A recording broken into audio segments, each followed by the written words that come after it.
ఒక దైవజనుడు ఉన్నాడు, రేన్హార్డ్ బొంకే. ఆ దైవజనుడు ఏం చేశాడంటే, ఆయనకి ప్రొఫెసీ వచ్చిందంట, ఇంకా నేను సేవ చేస్తానని ఇంకా అన్నీ విడిచిపెట్టేశాడు.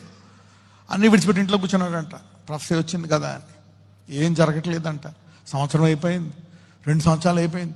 ఏంది ప్రభువా అంటే, తినడానికి దానికి అద్భుత రీతిగా ఏదో ఒకటి ఎక్కడి నుంచో వస్తుందంట, నడుస్తుందంట బండి. అప్పుడు ఉద్యోగం చేస్తే, పని చేస్తే ఎలా వచ్చేదో అలాగే. కానీ వెయిట్ చేస్తున్నాడు అంటే, ఈ 10 ఏళ్ళు ప్రార్థిస్తున్నాడు, బైబిల్ చదువుతున్నాడు, ఏదో ఒక రకంగా పోషింపబడుతున్నాడు. ఆయనకు అర్థం కావట్లే ఏంటి ఇలాగ అయిపోయింది అని. వాడుకోవట్లే, ప్రవచనం వచ్చి సమర్పించేసుకున్నాడు. 10 ఏళ్ల తర్వాత ఆయన యూరప్ దేశంలో ఒక దేశంలో ఉండేవాడు.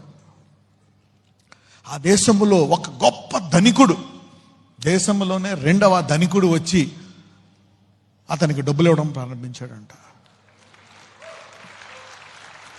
Wow. The second richest man giving him money.